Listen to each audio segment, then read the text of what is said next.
नमस्कार दोस्तों, जीके से सिलेक्शन चैनल पर आपका स्वागत है। तो आज हम पढ़ने वाले हैं वैदिक सभ्यता। वैदिक सभ्यता के टॉप 56 एमसीक्यू आज हम करने वाले हैं आज की वीडियो में। ठीक है, अति महत्वपूर्ण 56 एमसीक्यू। क्लियर है बात। वैदिक सिविलाइजेशन। तो आप किसी भी गवर्नमेंट एग्जाम की तैयारी कर रहे हो, चाहे वो सेंट्रल लेवल का हो या स्टेट लेवल का हो, कोई भी एग्जाम हो, एसएससी, रेलवे एक्सेट्रा, सभी के लिए वीडियो बहुत ही महत्वपूर्ण होने वाली है। तो शुरू करते हैं इसको। सबसे पहला क्वेश्चन आपका, पूर्व वैदिक या ऋग वैदिक संस्कृति का काल किसे माना जाता है?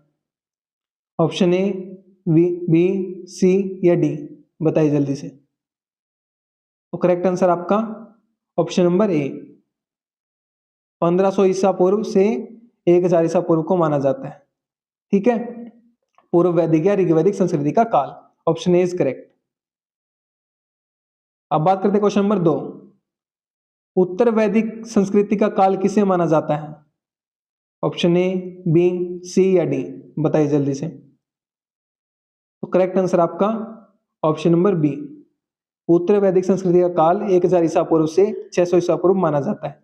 Option B is correct. Clear है बात।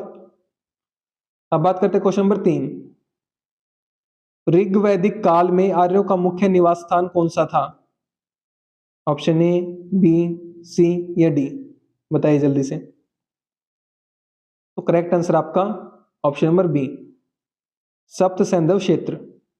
ठीक है, तो ऋग वैदिक काल में आर्यों का मुख्य निवास स्थान सप्त सैंधव क्षेत्र था। Option B is correct. अब बात करते हैं क्वेश्चन नंबर 4, आर्यों द्वारा विकसित ग्रामीण सभ्यता की भाषा कौन सी थी? ऑप्शन ए, बी, सी या डी, बताइए जल्दी से। तो करेक्ट आंसर आपका ऑप्शन नंबर ए, संस्कृत। ठीक है, आर्यों द्वारा विकसित ग्रामीण सभ्यता की भाषा संस्कृत थी। Option A is correct. अब बात करते हैं क्वेश्चन नंबर 5, आर्य शब्द का शाब्दिक अर्थ क्या है? ऑप्शन ए, बी, सी या डी, बताइए जल्दी से। तो करेक्ट आंसर आपका आर्य शब्द का शाब्दिक अर्थ है श्रेष्ठ या फिर कुलीन। ठीक है, श्रेष्ठ या कुलीन। Option A is correct. अब बात करते हैं क्वेश्चन नंबर 6, ऋग वैदिक काल में प्रशासन की सबसे छोटी इकाई क्या थी? ऑप्शन ए, बी, सी या डी, बताइए जल्दी से। तो करेक्ट आंसर है, ऋग वैदिक काल में प्रशासन की सबसे छोटी इकाई कुल थी। ठीक है, क्या थी? कुल। Option D is correct. Clear है बात। अब बात करते हैं क्वेश्चन नंबर 7, ऋग वैदिक काल में ग्रामीणी कौन था? ऑप्शन ए, बी, सी या डी, बताइए जल्दी से। तो करेक्ट आंसर आपका ऑप्शन नंबर ए, ग्राम का मुखिया। तो ग्राम का मुखिया क्या कहलाता था? ग्रामणी। ठीक है, ऑप्शन ए इज करेक्ट। अब बात करते हैं क्वेश्चन नंबर 8, ऋग वैदिक काल में राज्य के प्रमुख अधिकारी कौन थे? ऑप्शन ए, बी, सी या डी, बताइए जल्दी से।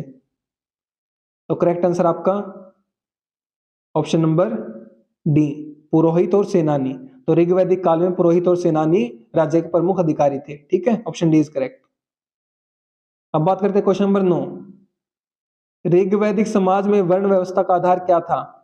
ऑप्शन ए, बी, सी या डी, बताइए जल्दी से। तो करेक्ट आंसर आपका ऑप्शन नंबर ए, कर्म। तो ऋग वैदिक काल में वर्ण व्यवस्था का आधार कर्म था। ठीक है।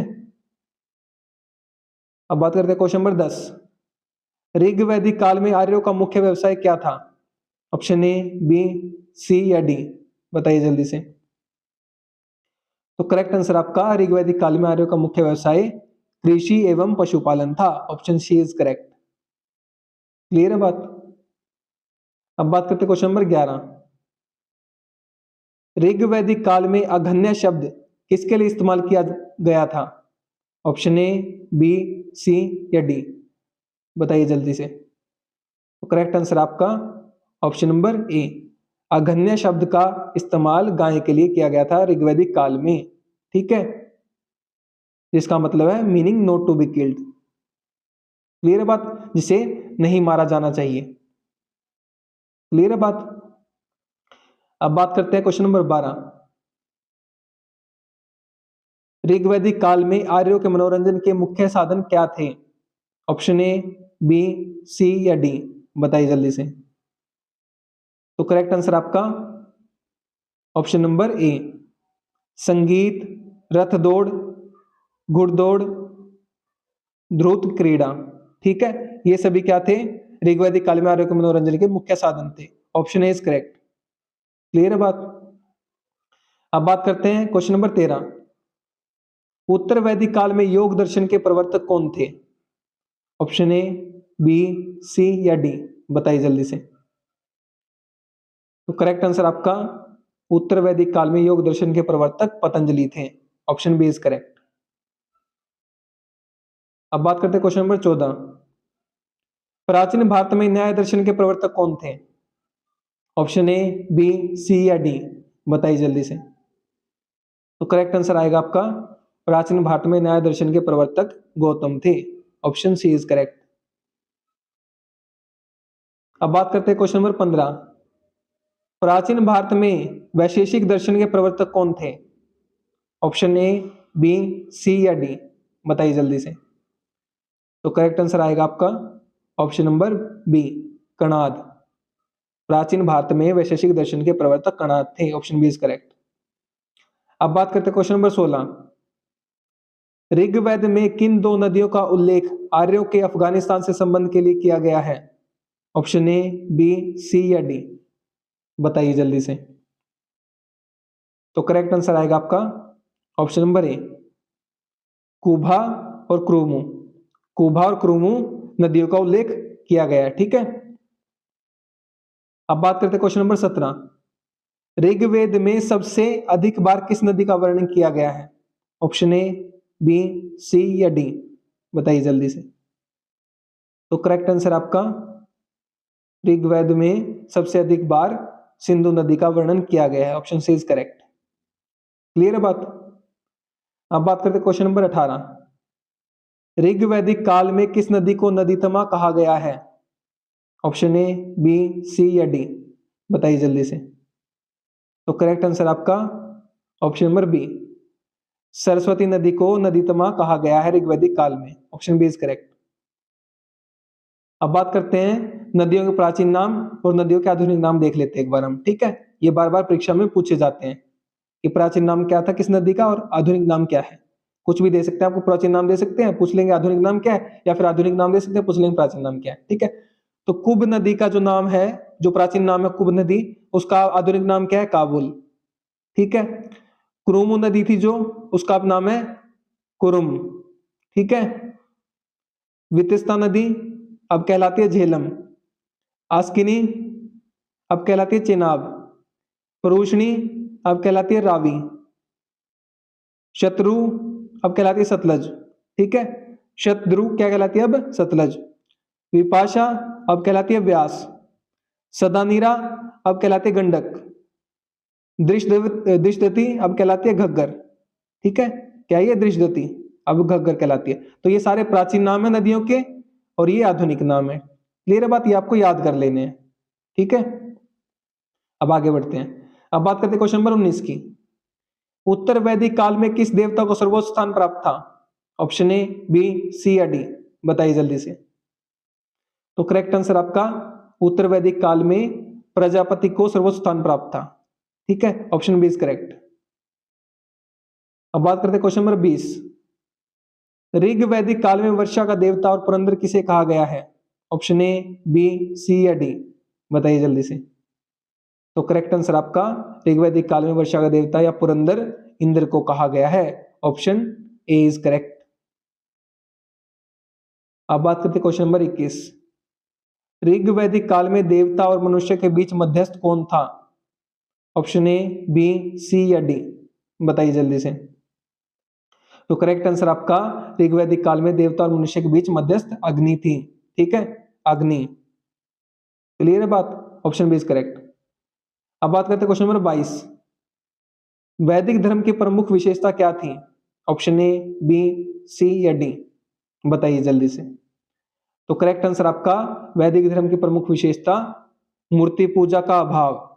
ठीक है, ऑप्शन सी इज करेक्ट। तो मूर्ति पूजा का अभाव इनकी क्या थी?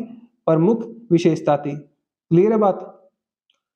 अब बात करते हैं क्वेश्चन नंबर 23 की। वेदों को और किस नाम से जाना जाता है? ऑप्शन ए, बी, सी या डी, बताइए जल्दी से। तो करेक्ट आंसर आपका वेदों को श्रुति नाम से भी जाना जाता है। ठीक है, ऑप्शन बी इज करेक्ट। अब बात करते हैं क्वेश्चन नंबर 24। ऋग्वेद में कुल कितने मंडल हैं? ऑप्शन ए, बी, सी या डी, बताइए जल्दी से। तो करेक्ट आंसर आपका ऋग्वेद में कुल 10 मंडल है, ऑप्शन डी इज करेक्ट। अब बात करते हैं क्वेश्चन नंबर 25 की। उत्तर वैदिक काल में कौन सा वेद गद्य और पद्य दोनों में लिखा गया है?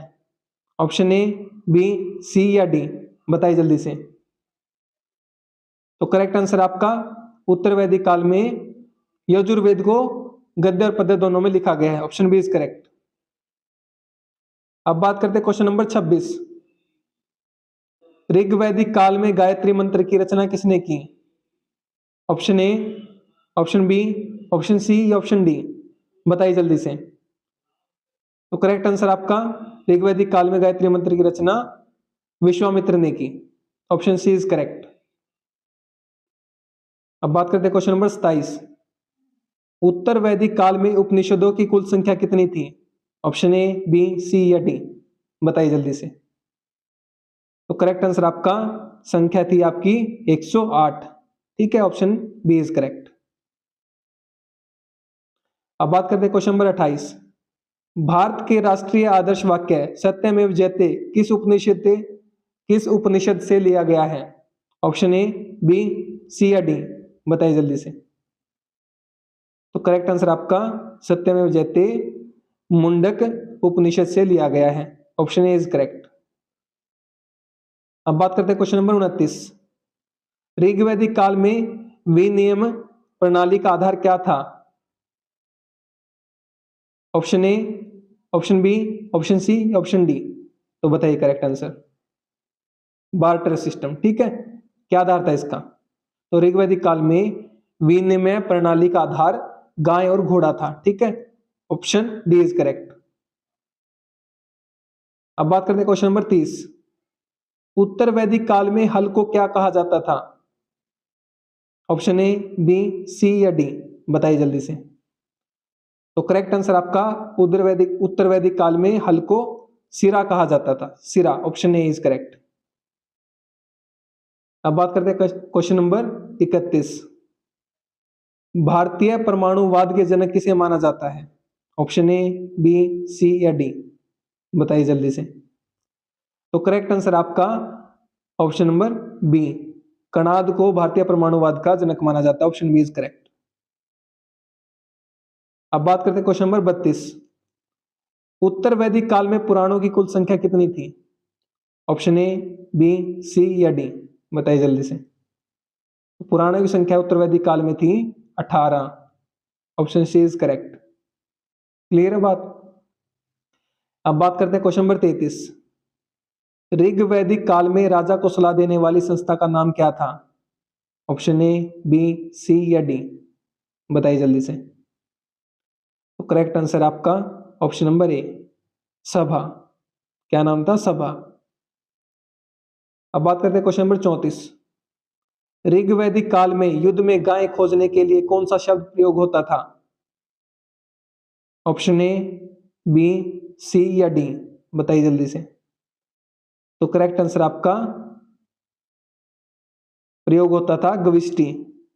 कौन सा शब्द प्रयोग होता था गाय खोजने के लिए? गविष्टि, ऑप्शन बी इज करेक्ट। अब बात करते हैं क्वेश्चन नंबर 35। ऋग्वैदिक काल में प्रसिद्ध दशराज युद्ध किस नदी के तट पर लड़ा गया था? ऑप्शन ए, बी, सी या डी, बताइए जल्दी से। तो करेक्ट आंसर आपका दशराज युद्ध परुष्णी नदी के तट पर लड़ा गया था, option C is correct. Clear है बात? अब बात करते हैं क्वेश्चन नंबर 36। ऋग्वैदिक काल में आम जनता के प्रतिनिधि संस्था कौन थी जो राजा को सलाह देती थी? ऑप्शन ए, बी, सी या डी, बताइए जल्दी से। तो करेक्ट आंसर आपका ऑप्शन नंबर बी, समिति। ठीक है, ऋग्वैदिक काल में आम जनता के प्रतिनिधि संस्था कौन थी? समिति, जो राजा को सलाह देती थी। अब बात करते हैं क्वेश्चन नंबर 37। ऋग्वैदिक काल में विधवा किसके साथ विवाह कर सकती थी? ऑप्शन ए, बी, सी या डी, बताइए जल्दी से। तो करेक्ट आंसर आपका पति का छोटा भाई, ठीक है, तो विधवा पति के छोटे भाई के साथ विवाह कर सकती थी। Option C is correct. अब बात करते हैं क्वेश्चन नंबर 38। प्राचीन भारत में प्रथम विधि निर्माता किसे माना जाता है? ऑप्शन ए, बी, सी या डी, बताइए जल्दी से। तो करेक्ट आंसर आपका ऑप्शन नंबर बी, मनु को। प्राचीन भारत में मनु को विधि निर्माता माना जाता है, प्रथम विधि निर्माता, ठीक है, फर्स्ट लॉ मेकर। क्लियर है बात? अब बात करते हैं क्वेश्चन नंबर 39। कौन सा वेद संगीत से संबंधित है जिसे भारतीय संगीत का मूल ग्रंथ कहा जाता है? ऑप्शन ए, बी, सी या डी, बताइए जल्दी से। तो करेक्ट आंसर आपका वो वेद है सामवेद, जो कि संगीत से संबंधित है। ऑप्शन सी इज करेक्ट, ठीक है, जिसे भारतीय संगीत का मूल ग्रंथ कहा जाता है। अब बात करते हैं क्वेश्चन नंबर 40। गोपथ ब्राह्मण किस वेद से संबंधित है? ऑप्शन ए, बी, सी या डी, बताइए जल्दी से। तो करेक्ट आंसर आपका गोपथ ब्राह्मण अथर्ववेद से संबंधित है। Option D is correct. अब बात करते हैं क्वेश्चन नंबर 41। सबसे पुराना पुराण कौन सा है? ऑप्शन ए, बी, सी या डी, बताइए जल्दी से। तो करेक्ट आंसर आपका ऑप्शन नंबर सी, मत्स्य पुराण सबसे पुराना पुराण है। क्लियर है बात? अब बात करते हैं क्वेश्चन नंबर 42। वेदांगों की कुल संख्या कितनी है?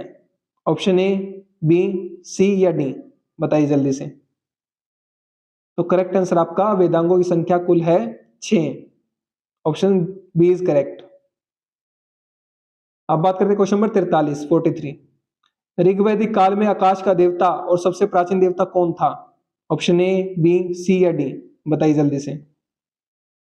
तो करेक्ट आंसर आपका ऑप्शन नंबर सी, द्योस था, ठीक है। ऋग्वैदिक काल में आकाश का देवता और सबसे प्राचीन देवता कौन था? Dyaus. Option C is correct. Clear है बात? अब बात करते हैं क्वेश्चन नंबर 44। ऋग्वेद में तूफान और आंधी का देवता कौन था? ऑप्शन ए, बी, सी या डी, बताइए जल्दी से। तो करेक्ट आंसर आपका तूफान और आंधी का देवता ऋग्वैदिक काल में था Marut. Option A is correct. Clear है बात? अब बात करते हैं क्वेश्चन नंबर 45। ऋग्वैदिक काल में कौन सा देवता पशुओं का संरक्षक था और रोगों से रक्षा करता था? ऑप्शन ए, बी, सी या डी, बताइए जल्दी से। तो करेक्ट आंसर आपका ऑप्शन नंबर डी, पुशन, ठीक है, पुशन करेक्ट आंसर आपका। ऋग्वैदिक काल में पुशन पशुओं का संरक्षक था, देवता, ठीक, और रोगों से रक्षा करता था। Option D is correct.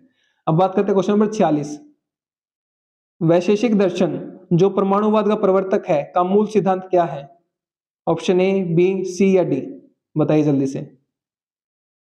तो करेक्ट आंसर आपका ऑप्शन नंबर सी, अणु और परमाणु, ठीक है। वैशेषिक दर्शन का मूल सिद्धांत क्या है? अणु और परमाणु। Option C is correct. अब बात करते हैं क्वेश्चन नंबर 47। उत्तर वैदिक काल में राजा के अधिकारी सूत सारथी मतलब रथकार, रथ निर्माता और कमदी शिल्पकार किस वर्ग में आते थे? ऑप्शन ए, बी, सी या डी, बताइए जल्दी से। तो करेक्ट आंसर आपका वो आते थे रत्निन वर्ग में। Option B is correct. रत्निन वर्ग में आते थे ये सूत, रथकार और कमदी, ठीक है। क्लियर है बात? अब बात करते हैं क्वेश्चन नंबर 48। उत्तर वैदिक काल में राजा द्वारा राज्याभिषेक के समय किया जाने वाला प्रमुख यज्ञ कौन सा था?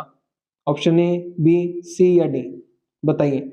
राज्याभिषेक के समय कौन सा यज्ञ किया जाता था प्रमुख उत्तर वैदिक काल में? तो करेक्ट आंसर आपका ऑप्शन नंबर सी, राजसूय यज्ञ। राजसूय यज्ञ किया जाता था। क्लियर है बात? अब बात करते हैं क्वेश्चन नंबर 49। उत्तर वैदिक काल में विभिन्न दिशाओं के राजाओं के लिए कौन से शब्द का प्रयोग होते थे? ऑप्शन ए, बी, सी या डी, बताइए जल्दी से।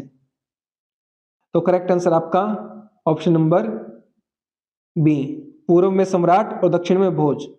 Option B is correct. पूर्व में सम्राट, दक्षिण में भोज, ये उत्तर वैदिक काल में विभिन्न दिशाओं के राजाओं के लिए शब्द प्रयोग होते थे, ठीक है। क्लियर है बात? अब बात करते हैं क्वेश्चन नंबर 50। यहां पर हमारी हाफ सेंचुरी हो चुकी है, ठीक है। वैदिक काल में यव शब्द किसके लिए प्रयोग होता था? ऑप्शन ए, बी, सी या डी, बताइए जल्दी से। तो करेक्ट आंसर आपका ऑप्शन नंबर सी, जौ के लिए। जौ के लिए, बार्ले के लिए वैदिक काल में यव शब्द का प्रयोग किया जाता था। क्लियर है बात? अब बात करते हैं क्वेश्चन नंबर 51। उत्तर वैदिक काल में कृषि में हल की सीधी रेखा को क्या कहा जाता था? ऑप्शन ए, बी, सी या डी, बताइए जल्दी से। तो करेक्ट आंसर आपका उत्तर वैदिक काल में कृषि की में हल्की सीधी रेखा को सीता कहा जाता था। Option B is correct. ठीक है, फुरो लाइन, फरो लाइन। ठीक है, क्लियर है बात। अब बात करते हैं क्वेश्चन नंबर 52 की। वर्ण व्यवस्था जन्म के आधार पर किस काल में निर्धारित होने लगी?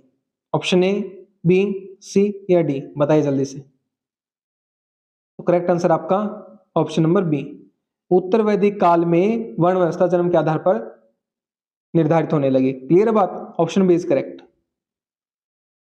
अब बात करते हैं क्वेश्चन नंबर 53 की। किस ग्रंथ में नारी को सुरा मतलब शराब और पासा जुआ के साथ 3 प्रमुख बुराइयों में शामिल किया गया है? ऑप्शन ए, बी, सी या डी, बताइए जल्दी से। तो करेक्ट आंसर आपका option number C, Maitrayani Samhita. ठीक, option C is correct, Maitrayani Samhita में ऐसा बोला गया। अब बात करते हैं क्वेश्चन नंबर 54 की। वैदिक साहित्य में सर्वाधिक वर्णित नदी कौन सी है? ऑप्शन ए, बी, सी या डी, बताइए जल्दी से।